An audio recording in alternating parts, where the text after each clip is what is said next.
दोस्तों, किसी विद्वान ने बड़ी ही खूबसूरत बात कही है कि कर्म भूमि पर फल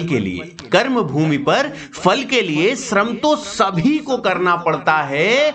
भगवान सिर्फ लकीरें देता है। रंग तो हमें ही भरना पड़ता है। गुड मॉर्निंग हिंदुस्तान, नमस्कार, प्रणाम, आदाब, जय हिंद हिंदुस्तान। आपके अपने अतुल सर आपसे मुखातिब हो चुके हैं क्योंकि घड़ी ने फिर से 6:15 का समय दिखा दिया है और हर रोज की तरह आपके अपने अतुल सर आपसे मुखातिब होने के लिए बिल्कुल तैयार बैठे हैं। तो जल्दी से उठ जाइए और एक कप चाय की प्याली लेके एकदम तैयार हो जाएं, क्योंकि आज हम एक ऐसी बात करने वाले हैं जिसे हम सबको जानना बहुत जरूरी है, जो हमारे संस्कारों में होना चाहिए और वो संस्कार को दुनिया देखे ऐसी कुछ व्यवस्था होनी चाहिए। तो दोस्तों, आज हम आध्यात्मिक बातें करेंगे और आज देखते हैं कि आध्यात्म से क्या कुछ हमें सीखने को मिल सकता है। दोस्तों, रामचरितमानस में एक चौपाई आती है कि नाथ दैव कर कवन भरोसा, सोसिय सिंधु करिय मन रोसा, कादर मन कहूं एक अधारा, देव देव आलसी पुकारा। रामचरितमानस में यह चौपाई उस समय का प्रसंग बताती है जब भगवान राम सागर पार करने के लिए सागर से रास्ता मांगने के लिए ध्यान कर रहे थे। लक्ष्मण जी ने तब भगवान श्री राम जी को उनकी शक्ति और क्षमता को याद दिलाते हुए कहा था कि आप स्वयं इतने शक्तिशाली हैं प्रभु कि एक बाण में पूरा समुद्र सुखा सकते हैं, फिर सागर से अनुनय विनय क्यों कर रहे हैं। भगवान राम यह सब जानते थे, लेकिन फिर भी इन्होंने शक्ति से पहले शांति से परिस्थितियों को हल करने का प्रयास किया और बताया कि शक्तिशाली को संयमी होना भी जरूरी है। आप अपने भरोसे पर काम कीजिए, ईश्वर स्वयं ही आपकी सहायता करेंगे। दोस्तों, ये हमें रामायण से सीखने को मिलता है, हमारे रामचरितमानस से हमें सीखने को मिलता है। तो हम सबको, आप पढ़े ना पढ़े, हम आपको सिखाएंगे। इसी तरह आगे की एक चौपाई में तुलसीदास जी महाराज कहते हैं, बोले बिहसि महेश तब, ज्ञानी मूढ़ न कोई, जेहि जस रघुपति करहि जब, सो तस तेहि छन होई।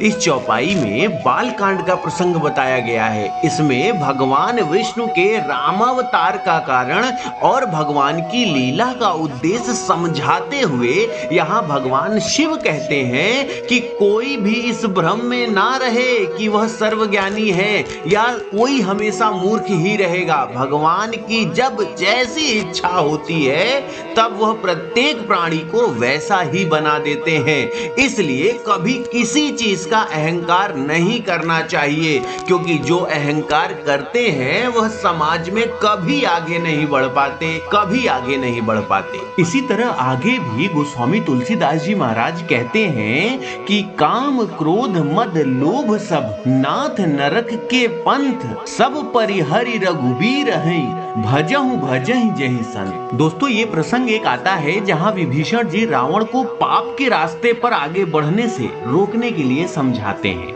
कि काम क्रोध अहंकार लोभ आदि नरक के रास्ते पर ले जाने वाले हैं। काम के वश होकर आपने जो देवी सीता का हरण किया है और आपको जो बल का अहंकार हो गया है वह आपके विनाश का रास्ता है। जिस प्रकार साधु लोग सब कुछ त्याग कर भगवान का नाम जपते हैं, आप भी राम के हो जाएं। मनुष्य को भी इस लोक में और परलोक में सुख शांति और उन्नति के लिए इन पाप की ओर ले जाने वाले तत्वों से बचना चाहिए। दोस्तों, इसीलिए रामचरितमानस पढ़ना चाहिए। दोस्तों, रामचरितमानस में इसी तरीके आगे एक प्रसंग आता है जहाँ पे ये गोस्वामी तुलसीदास जी महाराज ने कहा कि जे न मित्र दुख हो ही दुखारी, तिनहि बिलोकत पातक भारी, निज दुख गिरि सम रज करी जाना, मित्रक दुख रज मेरु समाना। रामचरितमानस में भगवान राम और सुग्रीव की मित्रता के संदर्भ में यह चौपाई मनुष्य को ज्ञान देती है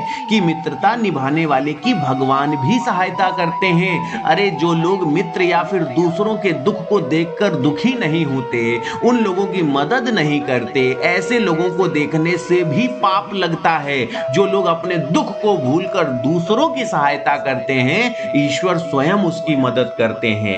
इसलिए दोस्तों आप सबसे गुजारिश करूंगा कि अपने शास्त्रों को पढ़ा करें।